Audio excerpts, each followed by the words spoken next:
how to initiate your preparations for the upcoming midsem exams, you are not alone. The options of study materials, be it textbooks, which are not one but five, notes, tutorials, or past papers, leaves everybody perplexed. And then there's the issue of time management. How does one effectively handle it?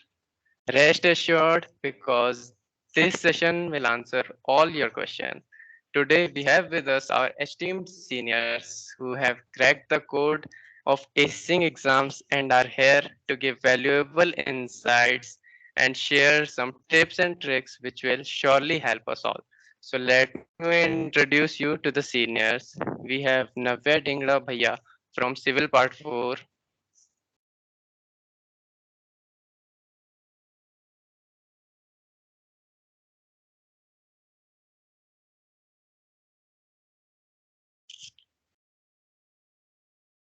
We have Gautami Didi from Chemical Part 4. And we have Bhaskar Bhaiya from Mining Part 3. Hello everyone, I'm Bhaskar. Currently, I am co-head of Academics Council SCS, and my last semester performance index was 8.6, and my overall CPI is also 8.6. Hello all. I hope I am audible. So Yes, I'm Bhaiya, the you are. okay. You know, there's some issue in my camera. I'll just resolve it soon.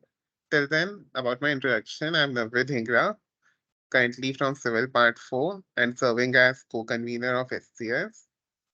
Regarding the question, why can you trust me for this session?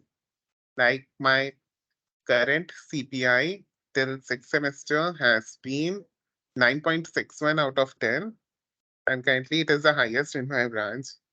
So I hope I can help you out with the study tips and tricks for exams. Hello everyone. Am I audible? Yes, Didi, you are. Okay. Hello everyone. I'm Gautami. I'm from Chemical Part 4. I'm currently serving as co-convener in SCS. My last semester performance index was 10, and currently I'm having a 9.5 CPI. So I think the tips which I follow might help you in acing your midterms. So okay, let's dive into this. Now let's have Bhaskar Bhaiya step in and guide the newcomers on how to calculate CPI and SPI. Over to Bhaskar Bhaiya.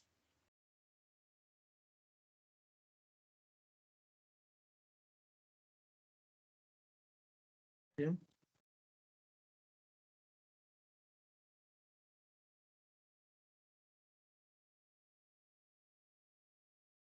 Is everyone able to see the screen? Like Ritik, if you can just confirm once.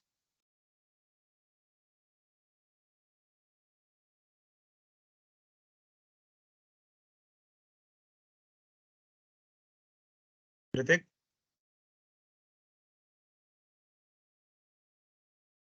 Yes, Bhaiya, it's visible. Yeah.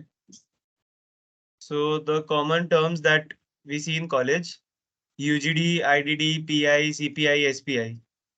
So these are the very easy full forms: undergraduate, integrated dual degree, performance index, cumulative performance index, semester performance index. So you might be wondering what the last three are. Those first two, I think everyone must know: undergraduate and BTech. Okay. So performance index is different from your semester performance index because only a few subjects are considered for the performance index ranking. So we have Institute Science and Institute Engineering courses which happen during the first semester that are considered for this. The courses are MA 101, MA 102, PHY 101, PHY 102, CY 101, CY 103, EO 102, CSO 101, BL 101, ME 102, ME 103.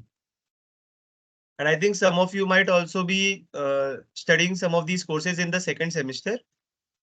And that also contributes to your PI. And generally, each branch has 4 to 5 such courses in the first semester.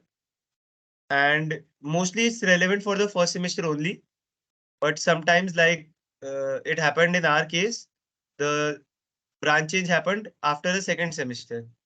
So in that case, it was applicable to the whole first year. But for you guys, it should be applicable or relevant only to the first semester. Now, coming to CPI. CPI is, I think, a very new concept to most of you. So it includes all the subjects for PE, for PI, along with other courses like engineering, drawing, manufacturing practice 2, department course. So basically, like all the courses that you study, apart from courses which only require a satisfactory grade to pass. The courses being H101, Universal Human Values, P101, Physical Education, HL101, which I think only a few students with low marks in English in board or some other criteria only are applicable to. So such courses which only require a satisfactory grade to pass, they are not a part of your CPI, but rest all courses together contribute to your CPI.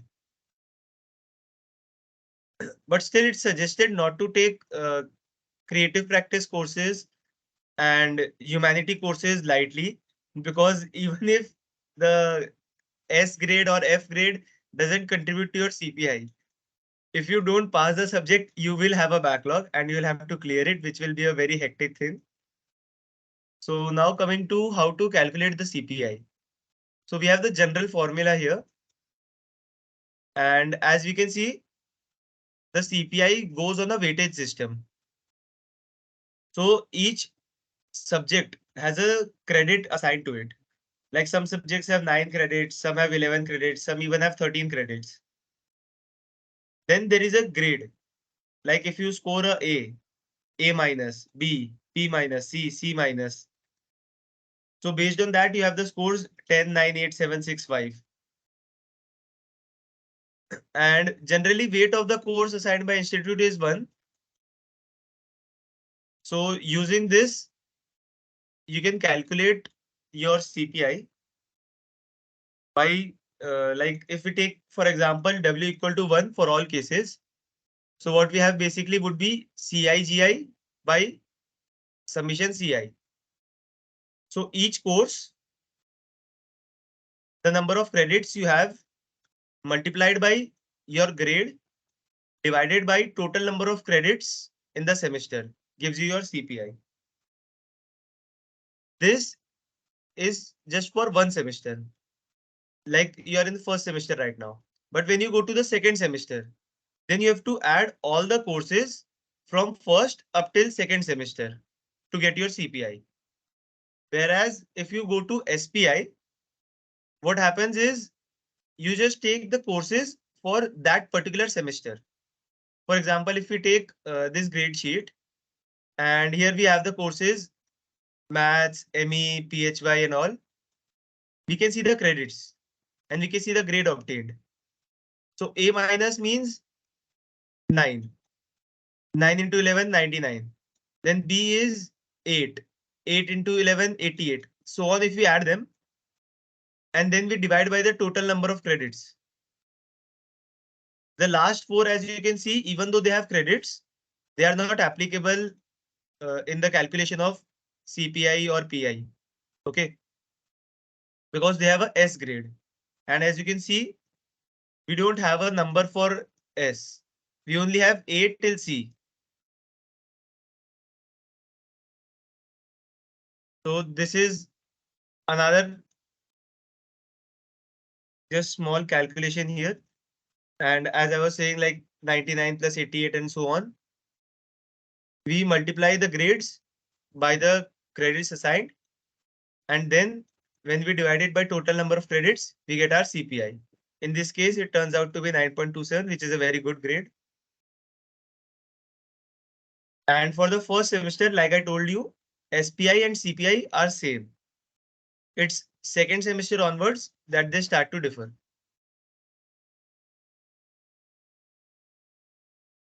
So I think that was it for the slide. Now we can head back to the questions. Okay. Every exam preparation can be broken down into three phases. First, there is consistent study before the exam, then the last minute preparation as the exams approach, and lastly, there are tips for performing well during the exams. So, the first and the most important, we come to the phase one. So, first question is how to stay focused.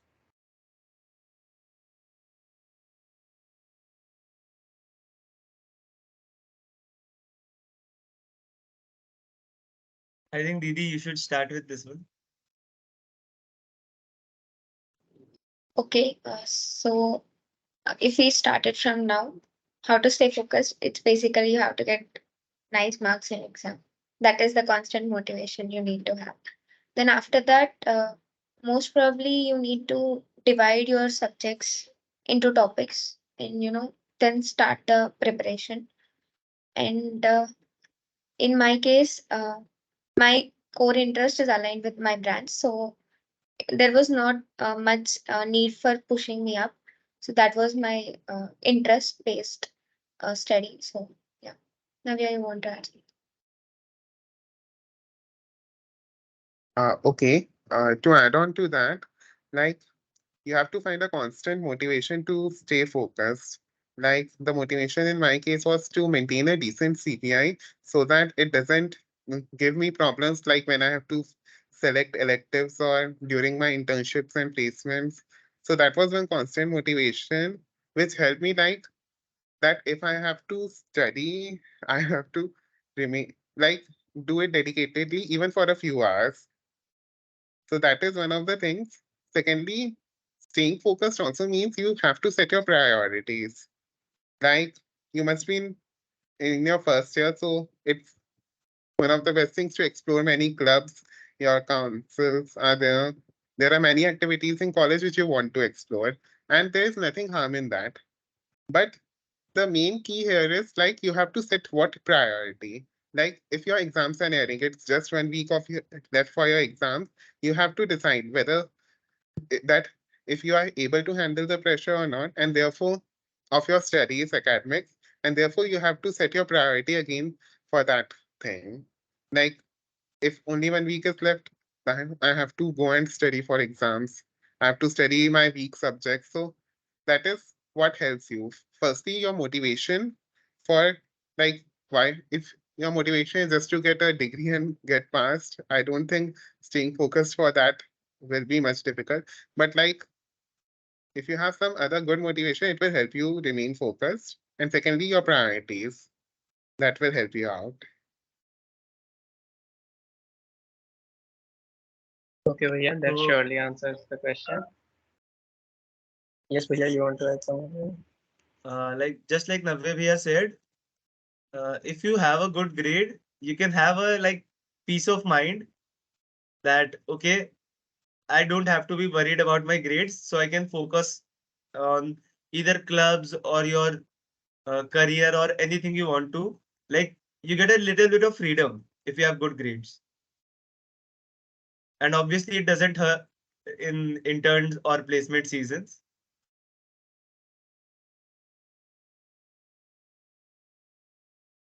Okay, Bhaiya. So coming to the next question. Feels I felt class lectures were boring. I didn't understand anything. Now I need help in how to study and what to study. So basically a roadmap or a strategy. Like for all particular subjects of first semester, it would be I think hard for all of us to like go into detail. But SCS is going to be launching its remedial classes soon enough, and there we'll be covering each and every course in detail.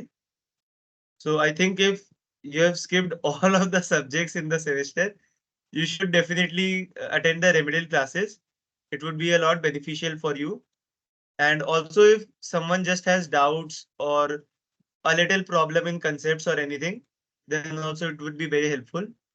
And otherwise, I would like to say that if you are going to the class, like at least try to pay a little attention.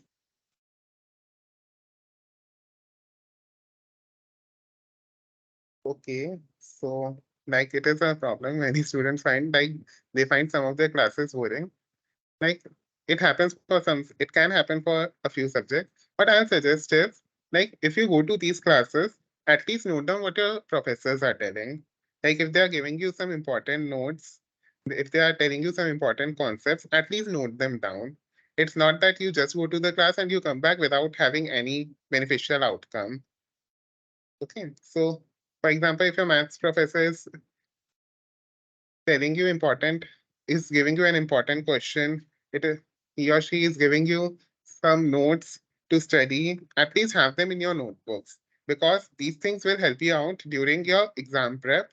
Like you won't have to, you will at least have the topics that you have to study and then you can find resources on the internet or so for them. So it's not, even if the class is going, just don't go and sleep there. Have something beneficial, have a positive outcome, get some positive outcome from each class so that it doesn't get a burden for you at the end.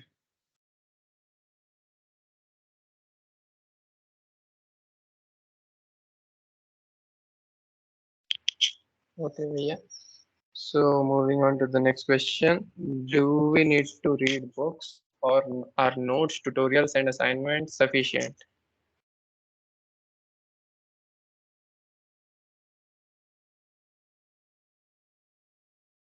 I think that would be very dependent on the subject because I don't think tutorials are available for each and every subject. And also the notes, like are those made notes made by you or shared by the professor? That also makes a huge difference.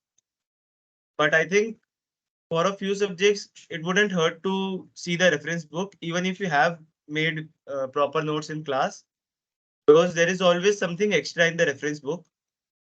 And if you are comfortable enough with your own notes and tutorials, then you can always rely on them. But you have to make sure that you cover each and everything that's taught in the class, either in your own notes or you can take from someone who has written them properly.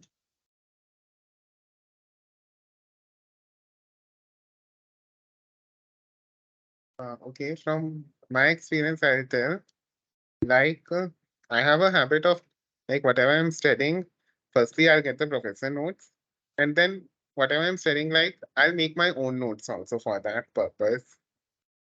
Like if I'm studying a subject, I'll refer to the professor notes, I'll refer to the reference books or the YouTube videos which I'm watching, and side by side I'll make my own notes. What the benefit of that is, like now once I have done that, for the last minute revision, I will have to just study my own short notes and I know what topic actually was important for me. I have noted it down. So that is how you can utilize your professor notes, your own made notes, and the reference books. Reference books are a good help when like you are finding some doubts or you want to actually understand more concepts behind that particular topic. So you can refer to a reference book or a reference video on YouTube or internet or an article. So combining all this, you can actually have some good notes at the end with you, which can help. This was my strategy. Secondly, I have a habit, like try to inculcate it in yourself too. Like there are assignments, tutorials provided to you for subjects. Quizzes may happen. So have a habit, even though you get solutions from your friends or someone, solve them once yourself. Solve every question once by yourself. Even if you have the solution in front of you from a book, from any article on internet, have a habit that you are solving that question yourself. How it will benefit you is that you will be getting actually the concept. Like for this particular question, this concept has to be used. So it will help you out in understanding. तो उसमें benefit काफी हो जाता है उस तरीके से. Gautami, will you like to add your experience? Yeah, so basically, what Navya told is right. first you need to follow your professor notes. Then if you have any personal notes, go through it. And mostly reference books, use them only to, like, reference has like lot of content in it, which is necessary, which is unnecessary. So it's better first you finish the class notes, and then if you want to do some problems, then go through the reference notes, just like you have MA 101. To go through the sums, you need to go through the reference book. Like, if you go through the pattern, you can see which reference book the professor is using the most.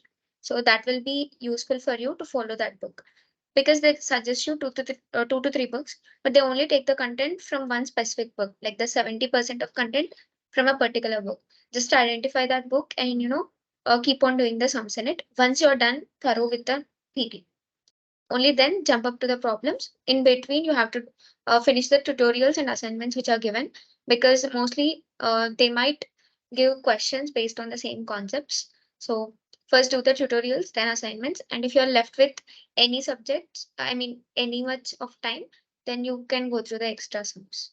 So before that, be thorough with the concepts. Also, one more thing to add, it's a cheat trick. Like many of the professors refer to the assignments and quizzes and tutorials which they give to you. Many of the questions you will find on a similar pattern to what you got in assignments and tutorials. Like the type of questions which you got there, you will find very much similar questions in your exams too. So that will help you out there.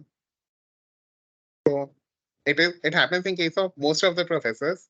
I won't say all, but most of the professors will be referring to the similar pattern of questions which you have got in your tutorials and assignments. So they are a very good preparation source for exams.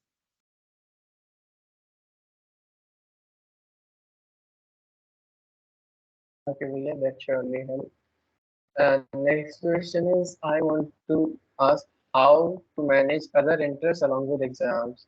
Is it even possible to do so?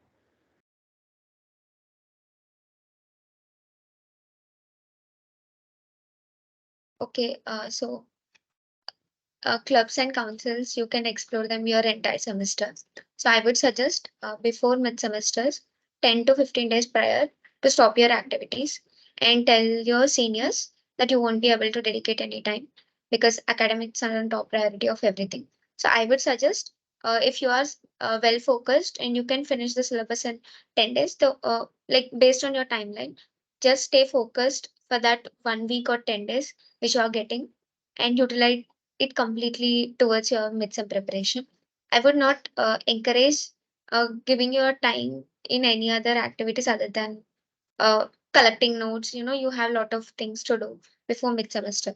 So I would suggest to put those activities on a hold and then restart them after your midsems. I would go a bit different path. Like I think 10 to 15 days is a lot of time because already the exams will be lasting a week. And I think almost everyone knows how much time they would actually require for preparing for the exams. For some people, it might even be a month. For some people, it might be 3 days. And I'm not saying like, okay, you are guessing, like, okay, I'll do this subject in 1 day only. You actually understand if you see the syllabus that, okay, how much time will I actually require? According to that, try to plan out your study schedule. Like, for example, if I take a course ME 102 and I feel like I'll need 7 hours to complete this. So I can go about it in two ways. I can have a 4 hour and 3 hour study time for 2 days, or I can have 1 hour distributed for the whole week. And it depends on your personality, or I think your focus power. Like if you're able to focus for 3 hours continuously, then I think it would be beneficial if you study for the longer period of time, because if you are able to study for 3 hours continuously with proper focus, then in exam also you will be able to answer everything without getting frustrated or anything. Because sometimes it happens that we don't have a habit of sitting down and studying for longer periods of time, and in the exam suddenly our mind starts to go like, okay, let's do something else, this is getting boring. even if you don't feel it, it subconsciously happens. So to avoid that, you have to practice, like try to get at least 1 or 2 hours continuous study, not like 10 minutes study, 10 minutes break, half an hour study, one episode of some web series. Okay. And secondly, it's highly dependent on the subject. Like for courses like maths, tutorials are a very important part for maths, engineering, mechanics. So there, apart from studying, you also have to take out time to solve the questions. Because if you just study the engineering mechanics theoretically and then you directly go to give the exam, like I can guarantee you won't get as good a result if you just solve the questions. But to be able to solve all questions, you also require to study. So you have to balance both of them and plan your time accordingly. And if you go to subjects like chemistry and physics, I think the physics 102 is almost purely theoretical. So for those subjects, you don't have tutorials or anything. You have just theory part. So you have to be careful about which formulas to remember there. Because there are partial derivations in PHY 102, which might be a new concept to some of you. You might have studied in JE, but it was not exactly in JE syllabus. And chemistry is basically almost everything on memorizing.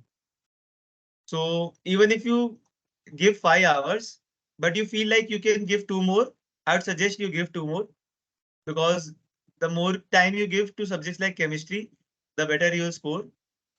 And also don't forget the lab exams, because for some courses, they don't have the mid-sem practicals, but they might take a Viva or just a in general quiz. So be prepared for that. Navya, if you like to add on. Hmm. Really, all the points are covered. Just one thing regarding interest. Like as I told earlier too, the best practice is to have priorities set for your interest and for academics. Like how can you prioritize each? How do you prioritize each thing is what actually matters in your preparation. If you can prioritize your other activities, believing in yourself that your academics won't be hampered, then I guess there's not a problem. But we suggest that during your last week before exams, it's better to give more priority to your studies so that the academics don't get hampered. Otherwise, college life is full of exploring only. If you have not explored your first year, then I guess become a college life. Huh? So go on exploring, but at different times have your priorities set for each activity. Like when to prioritize what. That is the key to have a happy college life.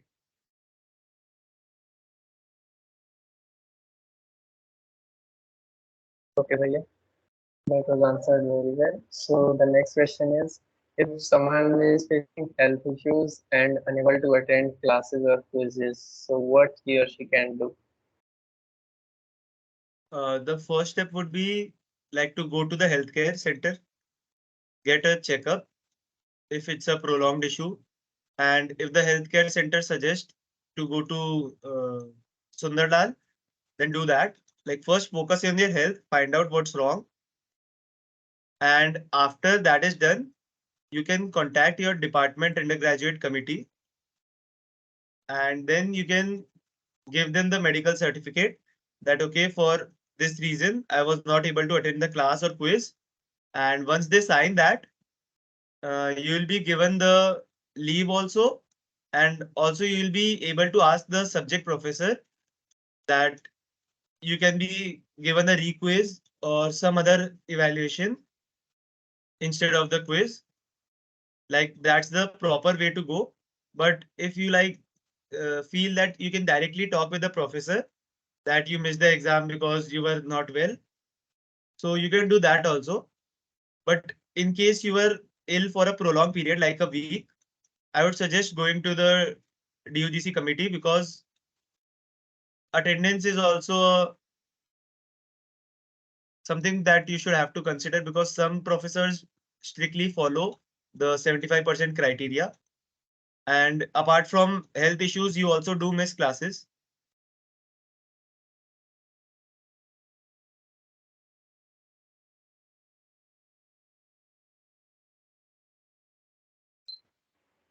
Okay, Vijay.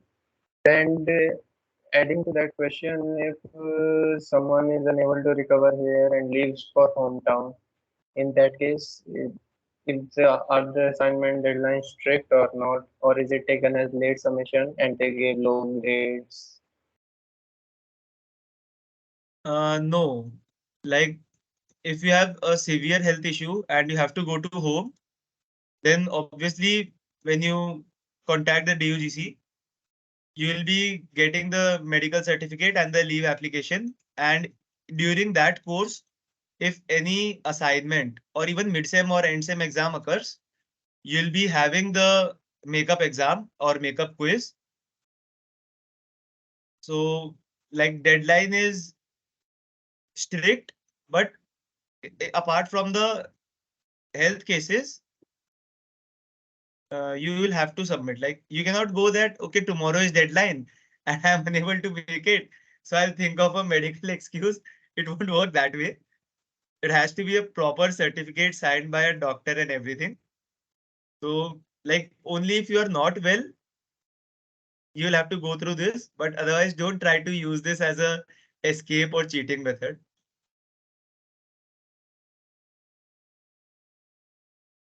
Okay, Vijay. So now we come to the next quiz, the last week before the exams. So the first question, how to prepare for the best in the least time possible? Okay. So, like, there is no cheat that if you haven't done anything whole semester, and at the last moment, if you start studying, like there's just one day left for the exam, and you start studying, miracles will happen. Okay, you must have heard jokes that engineers study only at the last night, but it is not that fruitful. Reason being, like as told earlier too, the ones you hear ki they have studied last night and they got good grades, they were actually, I have seen in my friends, I have seen this in myself, that they used to attend classes, they used to at least note down their notes, whatever the professor is telling, and whatever assignments, tutorials the students used to get, they used to solve that. Even if the, as told, the question is from an article, they have the solution, they will solve it once to just clarify ki solution theek hai ya nahi, or the formula which they have been taught is used correctly or not. So whenever you hear such things that engineers can pass last night, the truth is they have been studying in these passive manners so that they can get good. They can at least have a good grasp on the subject. They can relate the concept when they are studying just 1 week or even one day before. They will be able to correlate the concept on with other things, with their questions, with the concepts they are studying right now. Apart from that, it also happens that okay, last night अगर start किया पढ़ना or last day, the again during the last week I'll suggest you have 2 weeks left. Uh, start preparing notes for yourself, short notes which you can refer, or get a good friend from which you can have those notes available, and start referring to those notes. कि at least जो professor ने बता दिया वो कर लो, so that in the least time, then the best thing you can do is that whatever your professor has stored in the class, whatever questions he or she has given in the class, whatever tutorial assignments were provided throughout the semester, quizzes which happened, at least all their questions, you will still get a very good grasp on the subject and it will help you. So this is one of the ways. Otherwise, what is suggested is he have studies, have at least notes, pen down your notes in the classes, solve the assignments and quizzes yourself. That is the most suggested thing. Apart from that, अगर last moment पे करना ही है, then the thing suggested is study your professor notes questions religiously. That will help you out. So like I also have a approach that you can go towards this. If you haven't studied all semester and just last week you have, I think you can make do with this and you can get a decent grade like A minus or B with this. So there is an order of the exams. Reverse that order and start studying in that way. Okay. So you have 7 days, and I think that's more than enough. You won't be having seven written exams in any semester unless you have an overload or anything. So when you reverse the order, so the first exam you are preparing for is actually going to be the last one that's happening. So this way, when you study for the last exam, study for last as in the last exam that you study for would be the closest which you are going to give. Okay. So that way, there is the least amount of gap between them. So you study, and like suppose 2 days afterwards, you have the exam. And then after that exam, you just backtrack. You go to the fourth subject. For suppose you have 5 exams. So you go to the fourth subject that you studied. That is the second exam. So that way, almost all subjects you will be covering twice. And like if you have studied once before, it would be a lot easier to just, revise the concept before exam. And one thing I would like to add, like obviously from friends you can get notes, but also like exam times you might know that some rooms become lecture halls. You know, 5, 10 students, they all gather there and they're all studying. So you can also go to your friends like that just the night before exam and have a complete revision together, because there are many things that you might miss, many things that your friends might miss, but together you all study, discuss, and you form a strong basics for any exam. Like I have seen for some subjects, because the attendance was not an issue by professor, very few students attended the classes. So in the exam time, everybody was panicking that, okay, I don't have the notes, I don't have anything. So we all, like 15 of us sat in the room. We studied for 4 hours. And after that, we were like, okay, we have done enough. Now whatever will happen.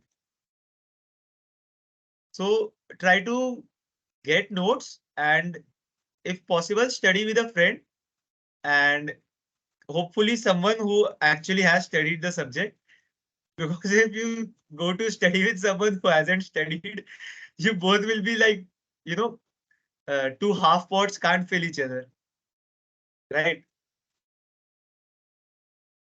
Didi, you would like to add something? No, like basically you both have covered. Just make a strategy based on your exam schedule. When is it there? And how much time you're actually getting for revision. Or if you're going to start a new concept, are you actually going to get it? So if not, then revise everything before the exam. So such that prepare yourself ki you already read the concept and you just revise it before the exam. Like few exams you will have it on the before day evening and the next day morning. So the gap between exams is very less. That means your revision time is also less. Utilize this and put it in the subject where before exam you have to revise it. So just adjusting these things can actually help a lot. To add on to what Bhaskar said, one more strategy. There are a few strategies which you can implement. First is like you can find a study technique for yourself. One of the famous study techniques is like the Pomodoro technique. Can't remember the exact name. What exactly the technique is that you study for chunks of half an hour and take 5 minutes of gap in between and 5 minutes of gap of rest. And then again you study for half an hour. Like ये 2 घंटा भी daily कर लो for 2 weeks before your exams, you will have much of the concepts covered for your exam. And study. Second is like one of the best techniques. You can have a group discussions with your friends, roommates, बाजू के room में चले गए वहां पे discussion कर लिया अपने दोस्तों के साथ. That is one of the best thing. What actually happens in those is one of you gets a chance to become a professor to the others. You start teaching them. So खुद के concepts भी strong होते जाते हैं, सामने वाले को भी समझा के करते जाते हैं. And it happens for topic wise. Like for one topic, one guy is an expert and he or she teaches.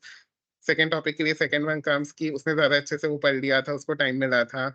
So that is one of the good techniques. You can have discussions and teaching each other. That is a good way to practice out concepts.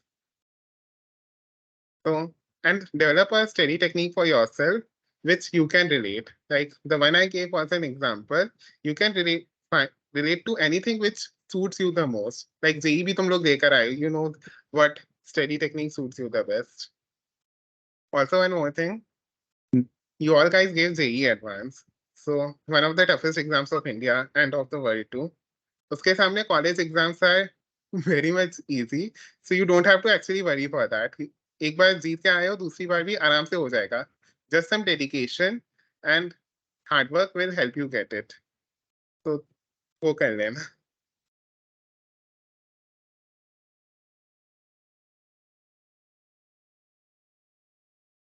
Okay, भैया. So moving on to the next question. Where can I get sample papers, question bank of previous year question paper? I think as told in your orientation, the Academics Council of SCS has released a website called Noteflix.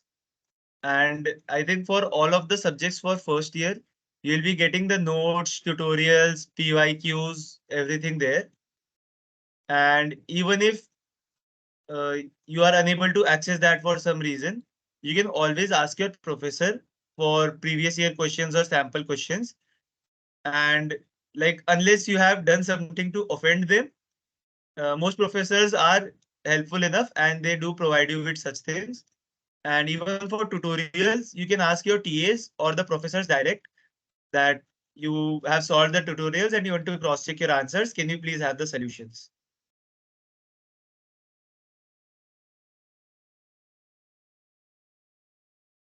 Okay. So the next question is, what will be the level of papers? Again, this is a very diverse question because it depends subject to subject, person to person. Like all of you have given JE, you know that out of PCM, one is your strong subject, one is your weak subject. Like at least for 90% of the people, they have one strong and one weak subject. For me particularly, chemistry was weak and physics was strong. So the courses like PHY 102, PHY 101, I found them comparatively easy as compared to CY 102. But that's not necessarily true for Navya Bhai or Gautami Didi. They might have had other preferences. So you cannot judge like the level of paper. You can only like describe like it would be numerical based or theory based, or you know, you can describe it quality wise. You cannot effectively describe each and every paper as hard or easy, because if you have studied enough, all papers are easy, and if you haven't studied, all papers are hard. To add on, there is one thing that in our institute, relative grading is followed. So suppose there is a exam for which the question paper was set comparatively harder, like there were very high level numericals, very much theory was asked, and therefore the paper was very much lengthy. So it might happen that a tough paper was set, and therefore the marks received were lesser. Like the highest marks only were 60 out of 100. And after that, other students have got marks. So in IIT BHU, relative grading is followed, which means that the student who gets 60 out of 100 will be getting an A star or A. That is the highest grade. And on the basis of that highest marks and the average marks of the whole class, like professors set up a mode, they will be giving out grades on the basis of that. Also, like for first year, there are many courses which are taught to all the branches. For example, PHY 101, I guess it is taught to 5 to 6 branches. So what will happen is at the end of the semester, when all your examinations, quizzes, assignments are overlap components, so what you will actually get is the marks total out of 100 will be calculated for every student for across all the branches. And the student across all these branches who has got the highest marks will be getting an A star or A, not the highest, a set of high marks. Like you can suppose from 90 to 100. This is just an approximation. The professor will define which group of students will get which grade. but it is usually defined on the basis of the average marks and highest marks received per student. So you don't have to worry if the paper is tough or easy. It will be for all the students and therefore grading relative ही होगी. अगर easy आया है सबके अच्छे marks आ रहे हैं तो उसके अकॉर्डिंग देन ग्रेडिंग होगी. टफ आया है तो सबके कम मार्क्स आ रहे होंगे शायद तो उसके अकॉर्डिंग grading होगी. So you don't have to worry for the level of the paper. What actually you have to think is कि जैसा भी level है अपना best देना है. If the paper is tough, try to focus on more questions which you know कि ये questions का मुझे थोड़ी बहुत भी थ्योरी या मुझे पता है कि यहाँ पे एक दो फॉर्मूला न्यूमेरिकल का लगा सकते हैं. सो हैव इट उतना कर लो कि तुम्हें मार्क्स मिल जाए उस क्वेश्चन में एट लीस्ट कुछ and you can get marks throughout the paper for different questions. So वहाँ पे फिर you will be at a benefit. And other than that, level of the paper will be defined by your prep level 2. As Bhaskar said, preparation अच्छा होगा, so you can find easier to do questions. So try की preparation थोड़ी decent level की हो. Okay. Anything to add, Gautami or Bhaskar? Like one thing I'd like to add, what Navya has said about relative grading. So the biggest plus side to this is, like, suppose there was an exam which was tough, but you know there was that one guy that was studying for this subject the whole semester. So he got out of 195, but all rest of the students are getting marks from 80 and below. Okay, so you might be thinking that okay, relative will be having very poor, but actually what happens is that person would get A star grade, and the difference between A and A star grade is A star isn't used for the relative scale. If you get an A star grade, you are set aside when the relative grades are decided. So that's the difference between A and A star. It basically means that you are getting such a good grade that if you are counted into relative, you will be like, you know, pushing back the grades of the rest of the students. So don't worry if someone is getting like extremely good marks in any subject. If he or she gets an A star, you will be having the same relative grading as you're going to have previously.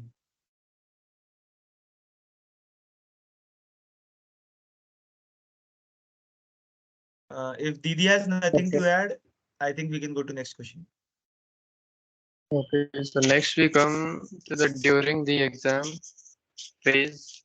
So it's a 2-hour exam. What is the minimum number of questions we can expect, and whether checking is lenient or strict? What is the minimum number of Questions we can expect.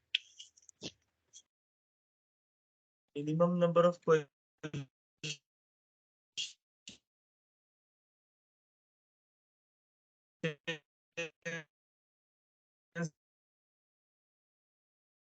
Like,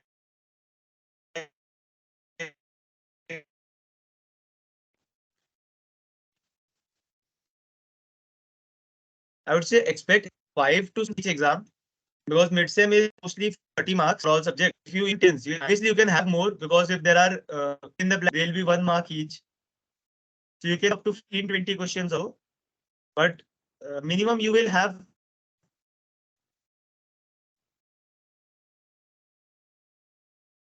questions.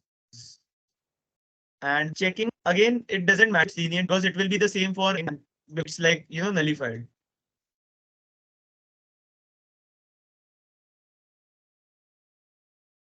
As Bhaskar told, like there will be also like it is dependent much on the course convener, whoever is setting your paper, the set of professors.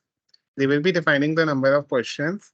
You can expect a 2 घंटे का ही paper है, so again it can be a little bit on the lengthier side, but most of the papers will be doable in 2 hours, so you don't have to worry much for that. Okay, and again, as if it is a lengthy paper, it will be for everyone. If it is a short and easy paper, it will be for everyone. So you don't have to worry ki is the paper lengthier or not. Regarding the level of correction, it will be corrected mostly by your professors and their teaching assistants. So the same person who is checking other papers will be checking your paper too. So grading again will be related. Also, it happens that for different branches, different TAs are there. So you might think ki one branch TA is a little bit more lenient, but it doesn't happen. Reason being that for every subject, a set like in your boards, it used to happen that an answer key was defined that if this keyword is written, you will get 1 mark out of two, and keyword is written, then you will get the second mark. The same happens in most of the college exams too, that a set answer key will be given to all the teaching assistants and professors, and they will be checking your paper based on that answer key only. So you don't have to really worry that the correction will be lenient for some students and strict for others. So it will be very much defined and structured. So you don't have to worry for that.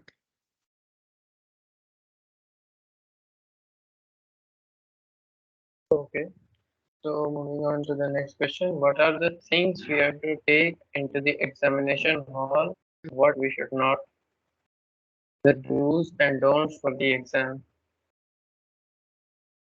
Okay. The most important would be like not to take your mobile phone and any cheats or micro prints or anything, because there are very strict procedures in college if you are caught cheating. Like proper disciplinary action will be taken against you.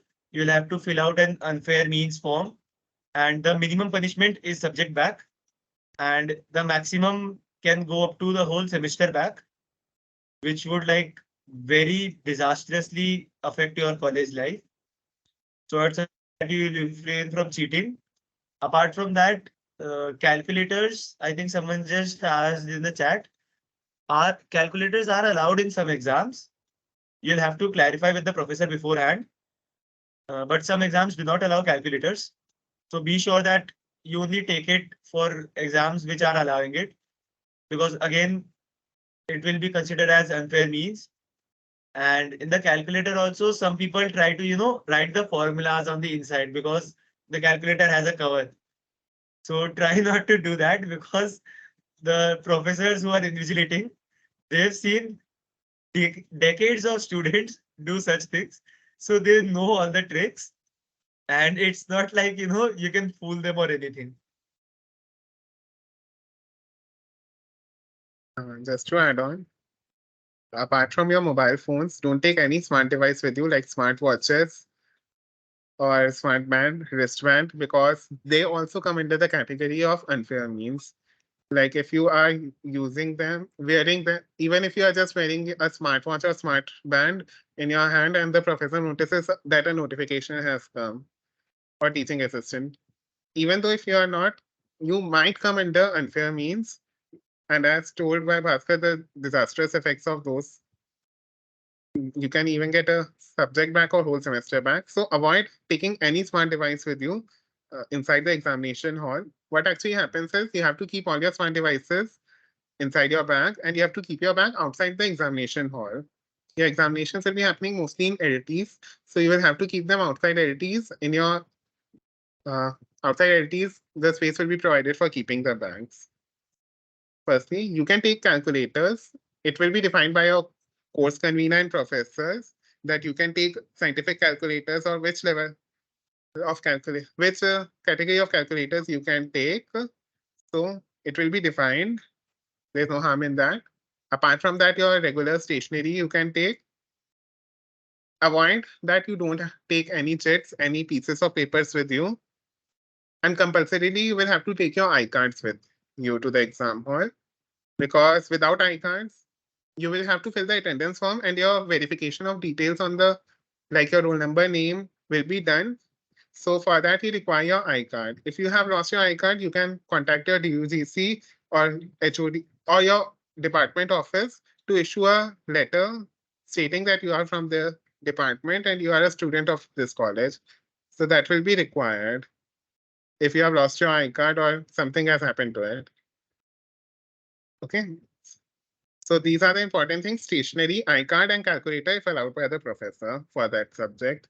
You can take these things to the exam hall. Don't take any smart device with you, any chits or papers, which can lead you to fall in unfair means category. You can take your water bottles also. Yeah. Also about the iCards, like in case you haven't received yours yet, there is also a temporary iCard form which comes in mail before the exams. You can fill that form and get it signed by your department HOD or DOGC. So you can also use that. Or even your health card would work if you don't have your iCard.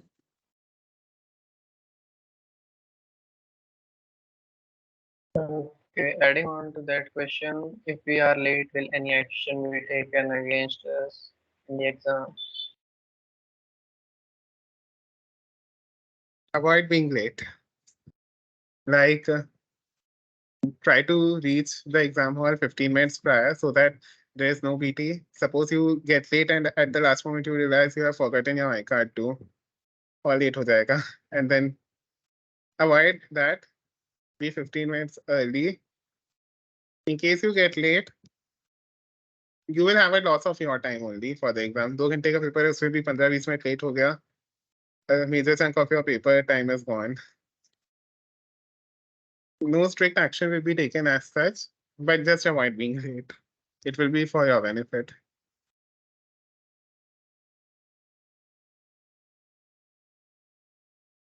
Okay, so moving on to the next question, what are the key points to focus on while writing the exam?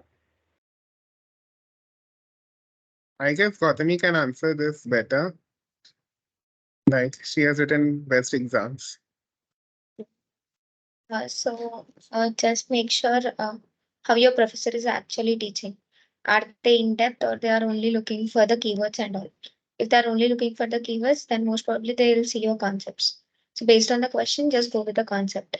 And there are few professors who are very specific about minute details like temperature, pressure, and something relation between them.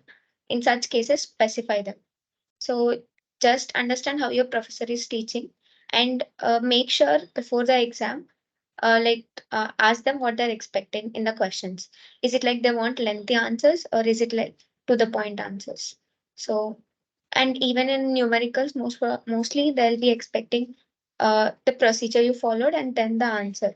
So even a few professors consider steps, marks for the steps. If you're missing any of the steps, they take out the marks. So make sure you clarify it once with them.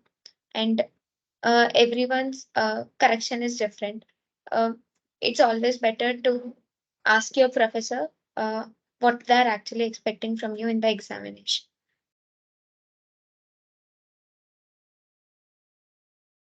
To add on, like there are exams where you will be required, like for thermodynamics and mechanics, you'll be required to draw diagrams a lot. So make sure that you draw your diagrams properly. Like for engineering mechanics, you will be required to draw FBDs. For thermodynamics, the process cycle and all. So do make sure that you draw each and every, like even if the answer does not demand a diagram specifically, make sure you draw it so that your answer becomes easy to understand, your steps and calculations. Then like for numericals, many a times you have to state some assumptions. Like you are assuming that the pulley is weightless. So make sure that you give all those assumptions in your answer in the numerical. Assumptions and diagrams are a must. And after that, the working steps. They should be given. For theory exams, as Gautami said too, keywords are important. You should mention the relevant keywords in the answer, and they will be what is looked for. Apart from that, there are exams like for H101, Universal Human Values, where you'll be required to give your point of views or case studies regarding life lessons. So for those papers, what you can do is story writing ki jo experience hoti hai technique, you can use that to give long and elaborative answers to actually explain in depth regarding that life concept. So that will be helpful for subjects of humanities. कि वहाँ पे you are focused more on giving the in-depth of life and the processes. That will help you in that place. Apart from that, make sure answers are legible enough to be understood clearly by the professor, because it will happen many a times that you won't get to see, it may happen that you won't get to see where your mark was actually cut just because of the reason that your word was misinterpreted for some other word due to poor handwriting. So make sure that your handwriting is legible enough to be understood by a person. And neatness will help the like boards में भी ये सिखाया जाता था, if your answers are neat and clean, it will help the paper checker to be in a good mood and to correct your answers more easily. So make sure to do that. I think Didi and Bhaiya have covered like how to write and all exactly. But I'd just like to add on to the presentation part that many times when two people write the same answers, the person who has written it like in a very presentable way, good handwriting, proper spacing and all, they'll get full marks and you won't if you have written just that crawling handwriting, because a lot of professors actually do see presentation over content also sometimes. So try to write as many answers as possible in points. Like instead of a paragraph, if you make separate clean bullet points, that looks good. And also like try to finish a question in a page and then start the next question from the next page. Because sometimes if you answer to the mid page and then you start the second question, few professors don't like that because they feel that you have congested the paper and all. So overall handwriting you cannot change that much, but try to write as good as possible. And just maintaining a good presentation will also help you with your marks. Otherwise, the content part, I think Didi covered pretty well.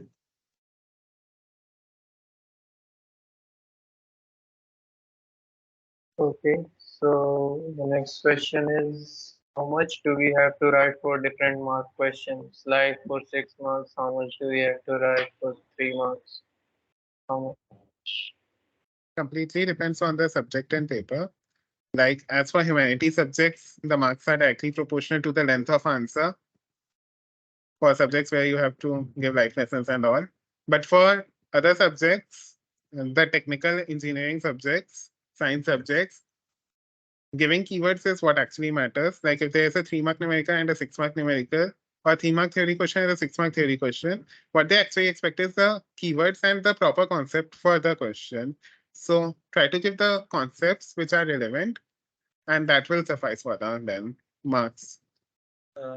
Like Bhaiya said, if you go to a numerical question, that is 5 marks or 10 marks. So therein, try to show all your steps. And like if you go to engineering mechanics, which I think most of the branches have in first semester, sometimes in trust and all, to find a force in a particular member, you have to calculate the force in other 4 members. So you might think that this is the final answer, but the professor is actually looking for all 5 of them, because that's the only way to make sure that you haven't copied the answer. Because if you just copy the answer from your neighbor, like suppose you are not getting caught by the invigilator and you do copy, but you just wrote the final answer. So this is a way of cross-checking for the professor that okay, you only have the final answer, not the other 4 that were required. So he won't give all 5 marks. And you can't argue that, sir, I wrote the final answer correctly. So for numerical questions, try to show your steps because you don't know which step might have a mark in the solution sheet, because there can be 10 number of steps, but only 4 marks, 5 marks. And for theory, I generally like to follow a rule of thumb. For 1 mark, 3-line answer. For 2 mark, 6 to 7-line answer. For 3 marks and above, 10 lines. And suppose it's a 5-mark question, try to write as much as you can. Like you can fill 1.5 page, no problem. It won't hurt you. You have sufficient time in all exams. Till now, I haven't felt in any exam that, I need more time.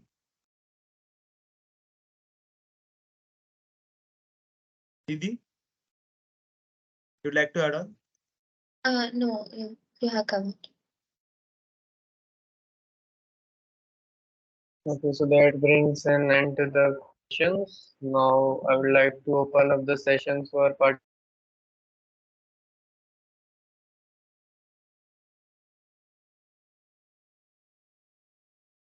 yourself one by one and ask for them.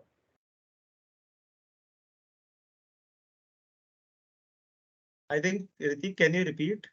Because your video was paused for a bit. Okay. Is it visible now? Yeah, yeah. Okay, now I would like to open up the session for participants' doubts. If you have any questions or doubts, you may raise your hand and unmute yourself one by one.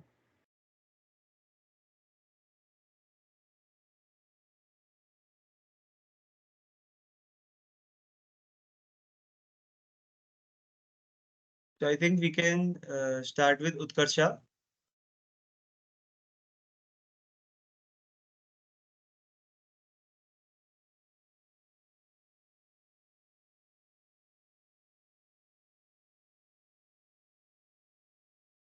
You can also put your questions in the chat box.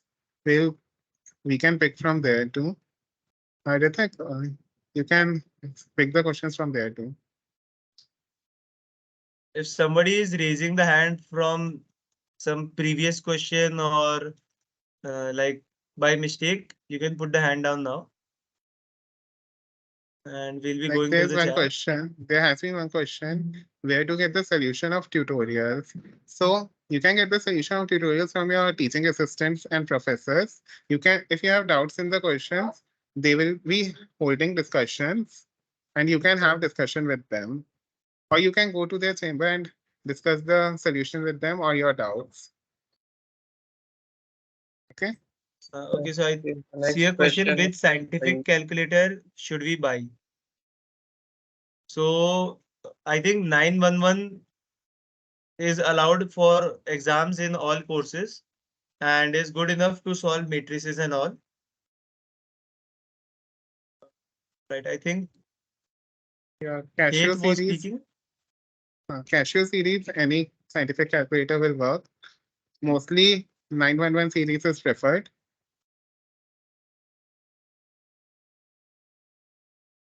Yeah, Hate, I think you can continue.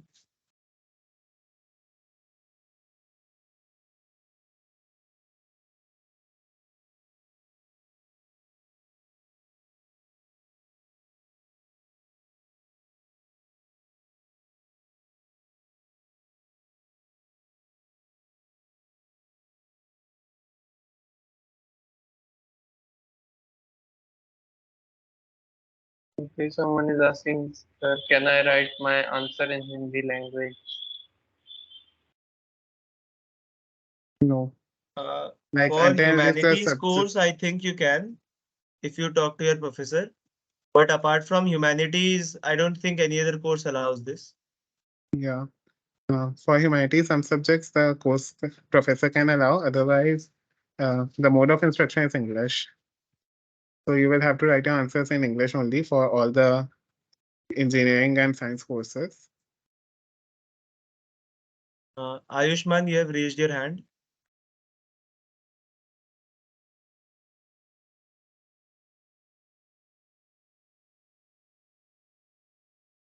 Okay, there is one question. Can we contact our professor over mail? Uh, in case we have, yes, you can contact, you can reach them out on mail for doubts, or you can have a appointment with them and you can go and discuss the questions with them after class. Okay, so there is a question that physics assignment questions are too difficult. So you can take the help of the professor or if there are any tutors. And if the professor and tutors are unable to help, then the last case would be obviously go to a friend who has studied the subject. You can take his or her help. Because I think mostly if the professors and tutors are there, they would help if you are having difficulty in any question. And again, CSO 101 is getting hard. So you just have to, study and practice and give it a little more time. If you are feeling that the subject is hard, then I'm able to study only 2 hours. Like 2 hours a day is, you cannot define if it's enough for everyone, but it can be enough if you are studying, properly. A concentrated 2 hour study every day if you're doing, then it's obviously good enough. Can we get one-on-one classes from a senior from the same branch? Like from the same branch, I'm not sure, but SCS is going to be conducting remedial classes where each and every course of first semester will be covered and will be taught by your seniors. That is my -1, and they'll be covering all the important stuff and in detail regarding the subject. So Dushyant, you don't have to worry about that. There is one question, how much we need to solve reference work? So see, for reference works, there are many professors and course conveners which refer to a particular book or a particular set of books for defining their questions. You can ask them out the book which they refer for teaching, for notes. So there will be proper books defined, and you can refer them out for studying and practicing questions. Apart from that, you just need to study only that much concepts and topics which have been taught to you by your professors, and that will suffice. So reference books are helpful for solving questions and studying concepts. Like if any concept you require to study, you can refer reference books in that context.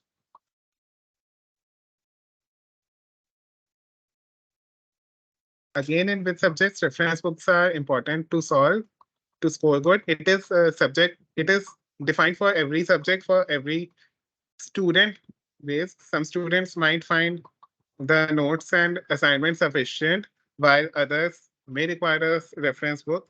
There are reference books for every subject available. So if you find some subject very difficult to study, you can go for reference books in that subject. So it is very much subjective question.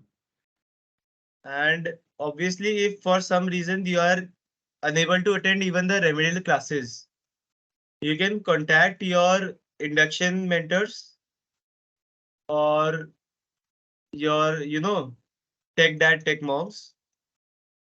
Like remedial classes would obviously be the best course of action because there all of you will like together be studying from seniors who are good in the subject. But you can also contact your induction mentors because they are also from the same branch. And especially your tech dad, tech mom will be, you know, always be there.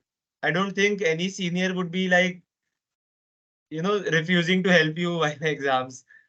That he'll say, okay, I can't help you because they have given the exam.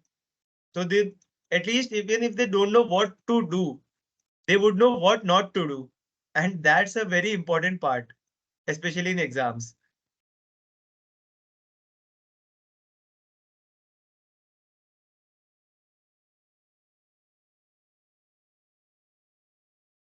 Uh, Krishna, there is no, certain criteria how many subjects you need to get an A to switch to circular branches. It all depends on, batch to batch. But I would say if you have a CPI of 9.5 or 9.6, that would be good enough according to the stats for last year. Because last year, I think from 9.6, people got into circuital. And obviously, if you score a 10, then you will be able to get in CSE very easily.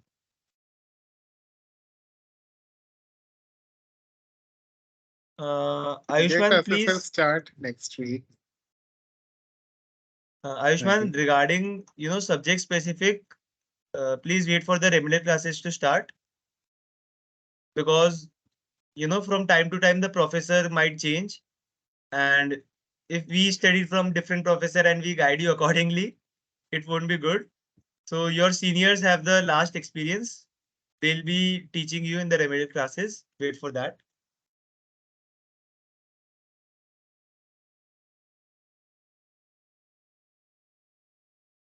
So if anyone wants to ask a question, unmute themselves or write in the chat, or else I think we can end the session.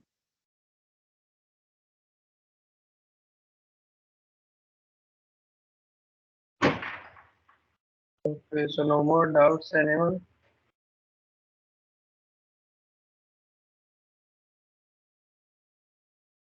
Right. Okay, so thank you all for joining us. I hope this session cleared all your doubts. Keep learning and all the best for your exams. I'll be sharing the feedback form for this session in the chat box. Please do fill it so that we can improve upon ourselves for the next session. Thank you. Just a second, Ayushman, you have any question? Okay, he lowered the hand. Yes. Huh, Hello. you're The audible. PYQs are not available for CY 101 In Noteflix or with the professor? in Noteflix. Okay. So right now, I think you can ask a senior or the professor, and we'll try to add it before your midsems only. Thank you for raising the point.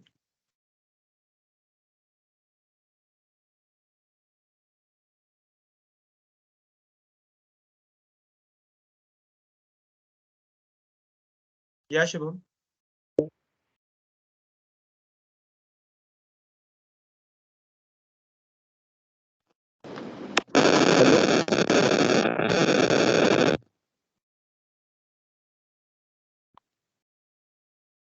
Hello भैया Yeah. Hello भैया how can I get access to Netflix I think the link was shared in the chat. Just open the chat and see. भैया I can't Just able to see the link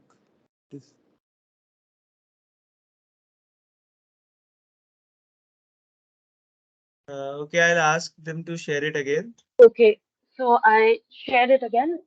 Check the chat box. See, you have the link to academics website, and therein you have the Notion below. Sorry, Noteflix below. भैया it is not showing the link in the chat I have seen Just right now, Saurabh and Ananya again shared it. Are you unable to see? No भैया